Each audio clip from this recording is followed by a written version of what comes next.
اللہ اور اللہ کے رسول کی مانیں گے تو کامیاب ہو جائیں گے۔ ہم بھی ناچتے تھے، گاتے تھے، غفلت اور جہالت میں ڈوبے ہوئے لوگ تھے، مگر میرے رب نے کہاں گندگی کے ڈھیر سے اٹھایا، کہاں نبیوں والے کام میں بٹھا دیا اور آج لا کے آپ لوگوں کے سامنے کھڑا کر دیا۔ میرے رب نے اپنا وعدہ سچا کر دیا۔ اے لوگوں، ہدایت ہمارے پاس ہے، ہم جس کو چاہتے ہیں دیتے ہیں، جس کو چاہتے ہیں گمراہ کر دیتے ہیں۔ اے لوگوں، عزت کے خزانے ہمارے پاس ہیں، ہم جس کو چاہتے ہیں ذلت کے نقشوں میں عزت پہنچا دیتے ہیں اور جس کو چاہتے ہیں عزت کے نقشوں میں ذلیل کر دیتے ہیں۔ وہی ہے وَتُعِزُّ مَن تَشَاءُ وَتُذِلُّ مَن تَشَاءُ، اس کے علاوہ کوئی عزت دینے والا نہیں، اس کے علاوہ کوئی ذلیل کرنے والا نہیں۔ کیسے کیسے لوگ آ کے سمجھا رہے ہیں، ابھی بھی نہیں سمجھیں گے تو پھر کب سمجھیں گے؟ اللہ تو ناچنے گانے والوں کو بھیج رہا ہے۔ اللہ کہے گا میں نے علماء بھیجے، مفتی بھیجے، قاری بھیجے، دین کے دائی بھیجے، حتیٰ کہ ناچنے گانے والوں کو بھی ہدایت دے کے آپ کے سامنے کھڑا کر دیا تھا اور وہ بھی یہی کہہ رہے تھے، اے لوگوں اللہ کے حکموں کو مان لو، نبی کے طریقوں پر چل لو، اسی میں کامیابی ہے۔ تو میرے بھائیوں، دین کی بنیاد ہے کلمہ۔ ہم سب نے کلمہ پڑھا ہے، لا الہ الا اللہ محمد رسول اللہ۔ اس کا مطلب ہے کہ اللہ کے سوا کوئی معبود نہیں، حضرت محمد صلی اللہ علیہ وسلم اللہ کے رسول ہیں۔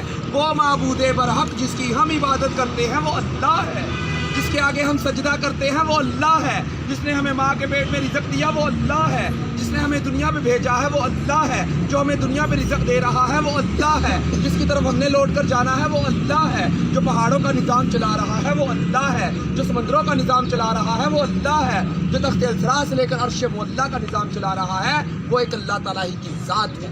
اس کے علاوہ کوئی دوسری ذات نہیں ہے، وہ وحدہ لا شریک ہے، اس کا کوئی شریک نہیں ہے، نہ اس کا کوئی ہمسر ہے، نہ کوئی ثانی ہے، نہ کوئی ساتھی ہے، نہ وہ کھاتا ہے، نہ پیتا ہے، نہ سوتا ہے، نہ اس کی کسی سے رشتہ داری ہے۔ وہ بے نیاز ذات ہے، وہ بے نیاز ذات ہے، وہ صمد ہے، وہ بے نیاز ہے، وہ خالق ہے، وہ سب کو پیدا کرنے والا ہے، وہ رازق ہے، وہ سب کو رزق دینے والا ہے، وہ سمیع ہے، وہ سب کی سننے والا ہے، وہ بصیر ہے، وہ سب کو دیکھنے والا ہے، وہ علیم ہے، وہ سب کچھ جاننے والا ہے، وہ الباری مصور ہے، وہی جان ڈالنے والا اور صورتیں بنانے والا ہے، وہ الحی ہے، ہمیشہ ہمیشہ زندہ رہنے والا ہے، وہ القیوم ہے، سب کو قائم کرنے اور سنبھالنے والا ہے، وہ وہاب ہے، سب کو عطا کرنے والا ہے، وہ قہار ہے، سب کو اپنے قابو میں رکھنے والا ہے، وہ جبار ہے، زبردست ہے، وہ المومن ہے، امن اور ایمان دینے والا ہے، وہ رحیم ہے، بے حد رحم کرنے والا ہے، وہ رحمان ہے، بڑا مہربان ہے۔ وہ کون ہے؟ وہ اللہ ہے جو ہم پر مہربان ہو گیا، جس نے ہمیں انسان پیدا کیا،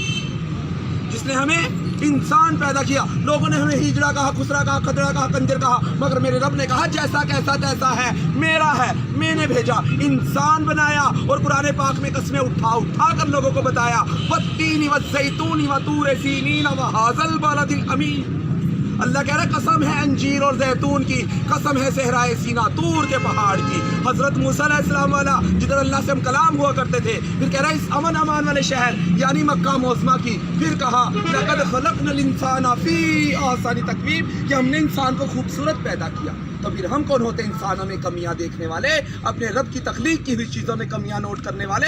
اللہ کے نبی نے فرمایا اس وقت تک اسے موت نہیں آئے گی جب تک کہ اس کی کمیاں نکال کے اس کے اندر منتقل نہ کر دی جائیں گی۔ رحمان کا کام ہے خوبیاں دیکھنا، شیطان کا کام ہے کمیاں دیکھنا۔ شیطان تو کمیاں دکھاتا ہے، میرے اندر 101 کمی ہے، مجھے دیکھ کر چلو گے تو گمراہ ہو جاؤ گے، اللہ کے نبی کے طریقے کو دیکھ کر چلو گے تو فلاح پر پہنچ جاؤ گے، بامراد ہو جاؤ گے، دہشت ملے گی، جنت ملے گی۔ اس کے لیے تیاری ہو رہی ہے دین کی محنت سے۔ میرے بھائیوں، جن کا وقت نہیں لگا، اگر ہم جیسے لوگ 4 مہینے لگا سکتے ہیں، آپ لوگوں کے لیے کوئی مشکل نہیں ہے۔ یہ ہے کوئی مشکل؟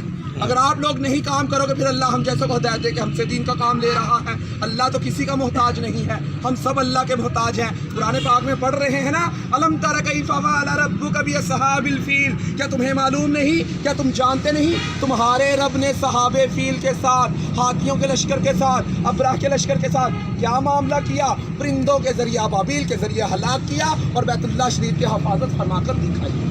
نمرود کو ایک مچھر کے ذریعے ہلاک کیا، جس بادشاہ کے تخت پر بیٹھ کر وہ سجدے کروایا کرتا تھا، اسی بادشاہ کے تخت پر بیٹھ کر اللہ پاک نے اس کے سر میں چھتر لگا کے دکھائے۔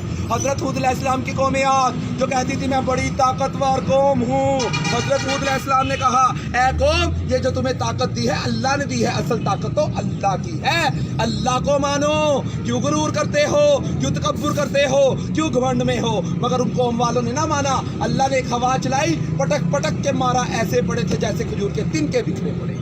تو میرے بھائیوں اب کسی نبی نے نہیں آنا، چاروں طرف دینی کی آگ لگی ہوئی ہے۔